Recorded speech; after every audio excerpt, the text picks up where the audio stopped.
बिहार में पिछले कई वर्षों से लोग इन लोगों को देख चुके हैं, परख चुके हैं, लेकिन राजनीतिक विकल्प न होने की वजह से लालू जी के डर से भाजपा नीतीश और भाजपा के डर से लालू जी को वोट देने की एक परिपाटी बन गई है। जन सुराज के आने के बाद से पहली बार पिछले कई दशकों में जनता के सामने एक रास्ता उनको दिख रहा है, उनको वो विकल्प दिख रहा है जिस पर चलकर वो समझते हैं कि एक बेहतर व्यवस्था बनाई जा सकती है, अपने बच्चों के लिए शिक्षा रोजगार का जुगाड़ हो सकता है और सबसे बढ़कर पलायन को बिहार में रोका जा सकता है। आज तक बिहार में एक रात जिस नेता ने नहीं बिताया है वो बिहार के 13 करोड़ लोगों का भविष्य तय करना चाहता है, जिसको बिहार के 38 जिला का नाम नहीं मालूम है, वो बिहार के लोगों को आगे का रास्ता बता रहा है। महत्व इसका नहीं है कि प्रधानमंत्री टेलीप्रॉम्प्टर देखकर बोल रहे हैं कि कागज पर लिखा हुआ पढ़ रहे हैं, वो बिहार की बात कर रहे हैं कि नहीं इसका बात है। वो निश्चित तौर पर मोदी जी बिहार की बात नहीं कर रहे हैं। यहाँ तो हर कोई अपने आप को किसी का रहनुमा बताता है, लेकिन सच्चाई ये है कि इन सारे सो कॉल्ड स्वयंभू रहनुमाओं के बावजूद समाज के वो सारे वर्ग, चाहे वो मुसलमान हो, चाहे वो हिंदू हो, वो अगड़ा हो या पिछड़ा हो, बिहार में तो हर व्यक्ति सफ़र कर रहा है, हर व्यक्ति परेशान है।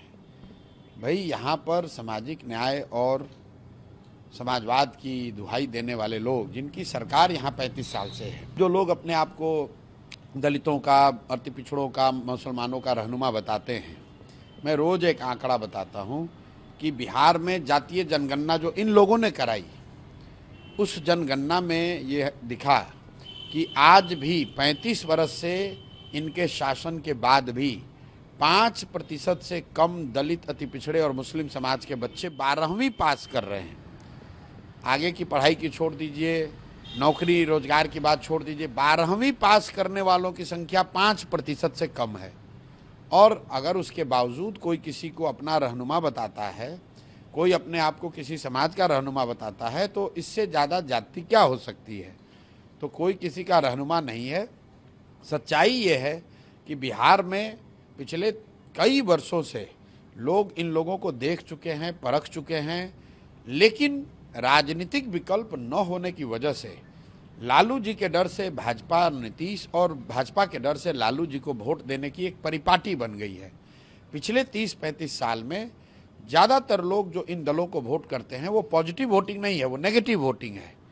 जो मुसलमान है वो लालू जी को, लालटेन को इसलिए नहीं वोट करता है कि लालू जी ने उनके लिए कोई काम किया है या उनको राजनीतिक भागीदारी दी है या उनकी चिंता की है, वो सिर्फ इसलिए वोट देता है क्योंकि वो भाजपा को वोट दे नहीं सकता है।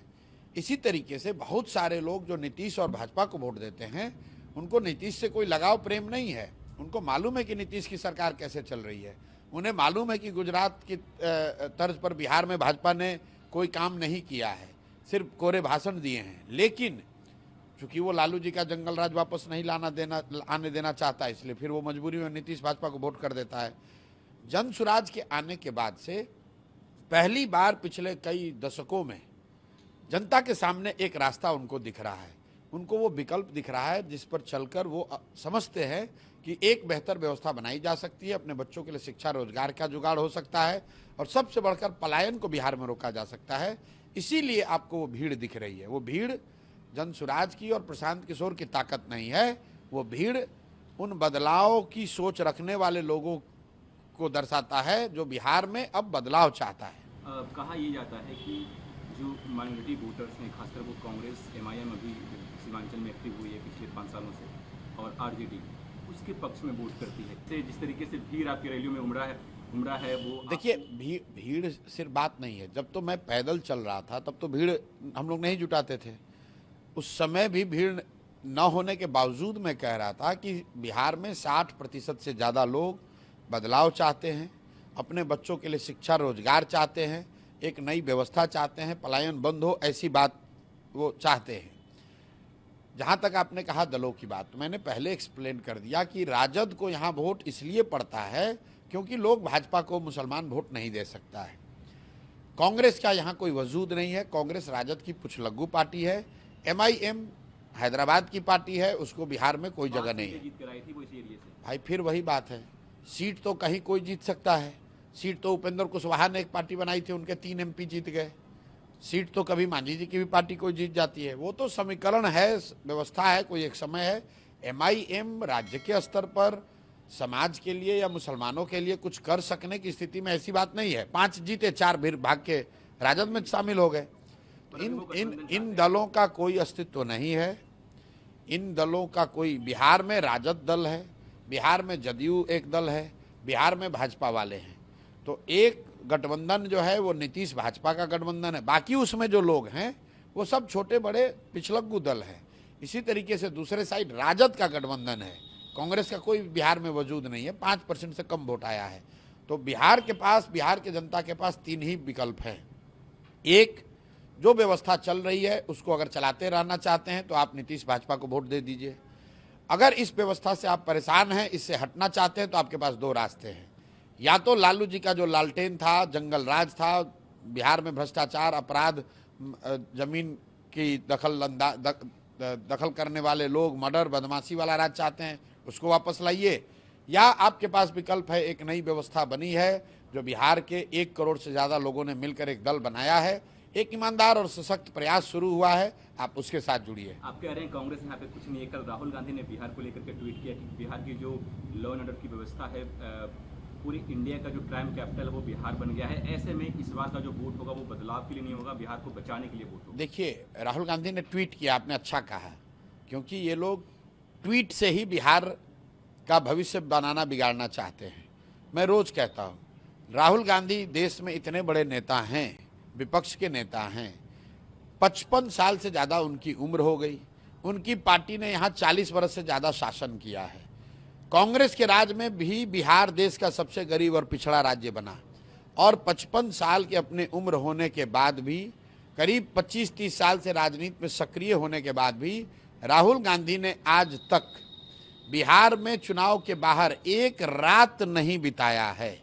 भाई साहब इंग्लैंड गए होंगे, जर्मनी गए होंगे, इटली गए होंगे, अमेरिका गए होंगे, आज तक बिहार में एक रात जिस नेता ने नहीं बिताया है वो बिहार के 13 करोड़ लोगों का भविष्य तय करना चाहता है। जिसको बिहार के 38 जिला का नाम नहीं मालूम है, वो बिहार के लोगों को आगे का रास्ता बता रहा है, तो इनको कौन भरोसा करेगा। कांग्रेस का यहाँ कोई वजूद नहीं है, कांग्रेस को ना कोई सुनता है ना कोई बात करता है।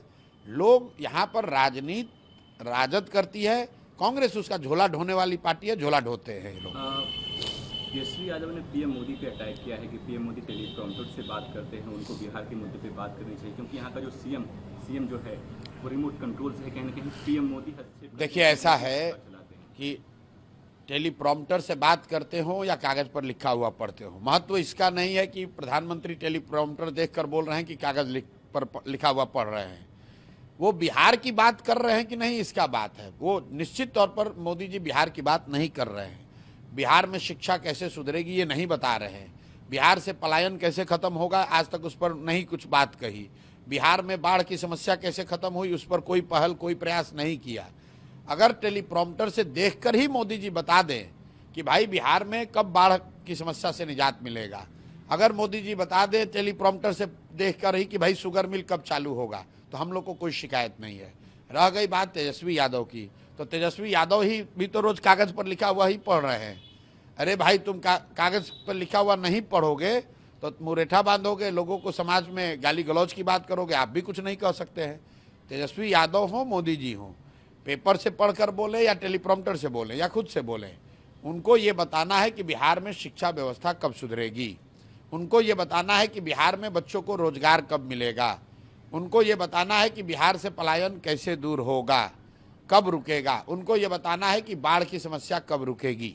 अगले 5 साल के लिए बिहार कैबिनेट ने 1 करोड़ युवाओं को रोजगार देने की बात की है। भाई देखिए, इन निर्णयों पर आप लोग चर्चा भी क्यों करते हैं। पिछले 20 वर्ष से नीतीश कुमार मुख्यमंत्री हैं। 20 वर्ष में कम से कम दसियों हजार बार कैबिनेट बैठी होगी, हजारों निर्णय लिए होंगे। 20 वर्ष में उनको ये ध्यान नहीं आया कि बिहार के लोगों को रोजगार देना है। आज जब 1 महीने के बाद चुनाव है और कैबिनेट का अब कार्यकाल मुश्किल से 3 महीना बचा है, तब आपको ध्यान आ रहा है। और अगर ध्यान आ रहा है तो अभी दो, 5 वर्ष के बाद क्यों? इसलिए कि फिर एक बार वोट दे दो और फिर ये सब लूटपाट मचाएगा, फिर 5 वर्ष और बिहार को लूटेगा। और तो इनका कुछ है नहीं। अगर इनके पास 5 वर्ष में 1 करोड़ नौकरी देने का कोई स्कीम है, कोई योजना है, तो भाई अभी तो तुम्हारी सरकार है, अभी क्यों नहीं दे रहे हो? चलो 1 करोड़ नहीं दोगे, 5 वर्ष में 1 करोड़ का मतलब है कि 60 महीने में 1 करोड़, 1 करोड़ को 60 से भागा दे लीजिए, 3 महीने बाकी हैं, उतने ही नौकरी हर महीने देने लगो भाई। हम लोग मान लेंगे कि हर महीने आप दे रहे हैं तो अगले 5 वर्ष भी दे देंगे।